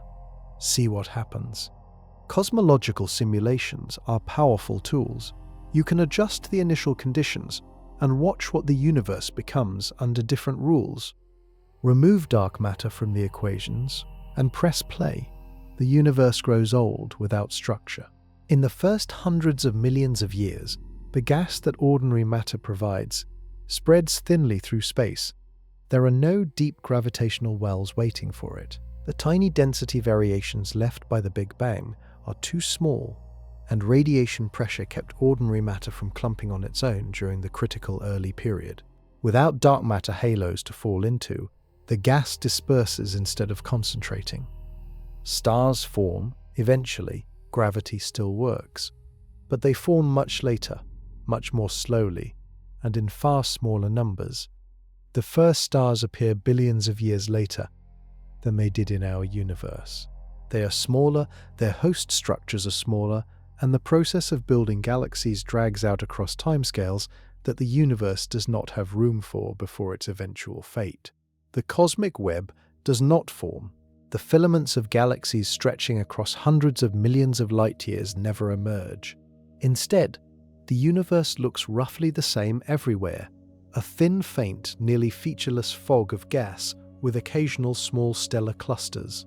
The rich structure of galaxy clusters, galaxy groups, spiral arms, and dense stellar nurseries simply does not arise in the time available. No spiral galaxies, no Milky Way. Without the Milky Way, there is no disk of gas and dust in which a solar system could form the way ours did. Planet formation happens in the debris disks around young stars, and those disks require heavy elements that only exist because previous generations of stars lived and died and scattered their enriched material through a galaxy's interstellar medium. Without the dense, active star formation of a spiral galaxy, those cycles of stellar birth and death that create the carbon, oxygen, iron, and other heavy elements needed for rocky planets and chemistry happen far less efficiently. No rocky planets, no Earth. No Earth means no liquid water, no organic chemistry, no conditions that allowed life to begin. The entire chain of events leading from the Big Bang to a living world depends on dark matter having clumped first, seeded structure, and allowed the galaxy-scale chemistry that makes rocky, life-friendly planets possible. The argument is not purely hypothetical, it is what the models produce when you change one variable. The universe without dark matter is not hostile to life, it is indifferent. Life never gets a chance to emerge in a universe where stars are rare, galaxies are thin, and the conditions for complex chemistry never arise. Dark matter is not a detail, It is not a correction to the equations. It is the reason the equations produced anything at all. That fact sits at the center of the biggest remaining question in modern physics. How can something so essential to everything that exists remain so completely beyond our ability to identify? Finding dark matter would be the biggest scientific event of this century. Say physicists finally catch the particle. An underground detector records a signal that survives every test. The energy matches a predicted mass. Follow-up experiments confirm it. The scientific community reaches consensus. Dark matter is identified. The first consequence is that the standard model of particle physics gets rewritten. Whatever the particle is, it does not appear in the current standard model. Its discovery would be the first confirmed particle beyond the standard model since the neutrino mass was established. It would open a door that has been locked for 50 years. Every theorist who built models predicting new particles would rush to see which model won and what else it implies. New particles rarely come alone. An extension of the standard model that contains dark matter almost certainly contains other new physics waiting to be found. The second consequence is that an entirely new field of research opens. Once you have identified dark matter, you can study it. You can measure its properties precisely, its mass, its spin, its decay rate if it has one, its self-interaction cross-section. You can build a detailed model of the dark sector. If dark matter has a whole family of particles, each one becomes a target for investigation. Dark matter physics becomes a new branch of particle physics with its own detectors, its own accelerators, its own Nobel Prizes. The third consequence is cosmological. Knowing what dark matter is allows cosmologists to run simulations with the actual correct parameters for the first time. Every prediction the simulations make about structure formation, halo shape, the number of satellites, the detailed pattern of the cosmic web, all of them sharpen immediately. Discrepancies between simulations and observations that have puzzled astronomers for decades might resolve, or they might deepen, pointing to the next mystery. If dark matter interacts with itself, finding the mediating force would be as significant as the discovery of the weak nuclear force in the 20th century. A new force of nature, one that operates entirely in the dark sector, would revolutionize fundamental physics. It would mean the inventory of forces in nature is larger than anyone knew. And if dark matter turns out to be primordial black holes, the implications for gravitational wave astronomy are immediate. Every gravitational wave observatory on Earth and in space would be reinterpreted as a potential dark matter detector. The population of black holes detected through mergers would become a window into conditions in the very first second of the universe. Solving dark matter would not just answer one question. It would give physics a new map to explore. Every answer in science opens more questions, and this one would open more than most. The universe would still be mostly invisible, but for the first time we would know what the invisible is made of. And knowing that, even partially, would change the way humanity understands its place in the cosmos. The search for dark matter is the most expensive, most sustained, most globally coordinated hunt for a single unknown thing in the history of science. Dozens of experiments are running simultaneously across the world and in orbit. Underground detectors in North America, Europe, and Asia are recording silence with ever greater precision, shrinking the allowed space where dark matter could hide. Axion experiments are scanning through mass ranges that no detector could reach a decade ago. The Euclid telescope is mapping dark matter across a third of the sky. The James Webb Space Telescope is probing the early universe for signatures of dark stars and the first structures dark matter built. Gravitational wave observatories are accumulating data on black hole populations that could in principle include primordial relics. Particle colliders are running, and more powerful ones are being planned. The field is not frustrated, it is energized. Every failed detection has been a discovery of constraint, a narrowing of the possible, a sharper definition of what dark matter can and cannot be. The space of possibilities is smaller than it was in 2000, and smaller still than it was in 1990. The theory has been tested in ways that would have been unimaginable to Zwicky in 1933 or to Rubin in 1970. The honest picture of where science stands is this: dark matter almost certainly exists. The gravitational evidence is overwhelming and comes from too many independent methods to dismiss. The identification of what dark matter is made of remains completely open. Every serious candidate, WIMPs, axions, sterile neutrinos, primordial black holes, dark sector particles, self-interacting dark matter, and others, is still alive in some version. None has been confirmed. None has been fully ruled out. The answer could arrive in several ways. An underground detector could record a clean signal next year. An axion experiment could ring at exactly the predicted frequency tomorrow morning. A spectral line in X-ray data from a new telescope could survive every alternative explanation and be confirmed as a decay signal. A gravitational wave observation could produce statistical evidence for a primordial black hole population that matches dark matter's density. A future particle collider at higher energies could produce a missing energy signal that nothing in the standard model can explain. Any of these could happen before the next decade is out, or the answer could take another 50 years. Dark matter might hide in a corner of physics that requires instruments not yet designed, ideas not yet conceived, or a completely new framework for understanding what particles and forces actually are. What is certain is that the search will continue, because the alternative, a universe whose dominant form of matter remains permanently beyond understanding, is not something science is willing to accept. The invisible architecture of the cosmos is real. It built the stars, it built the galaxies, it built the conditions for your existence. Somewhere in the data already collected, or in the experiment running underground right now, or in a telescope image taken this week and waiting to be analyzed, the answer might already be waiting. Fritz Zwicky pointed at it in 1933. Vera Rubin confirmed its scale in the 1970s. The entire field of physics has been reaching for it ever since. The universe has been keeping its biggest secret for 14 billion years. We are getting close.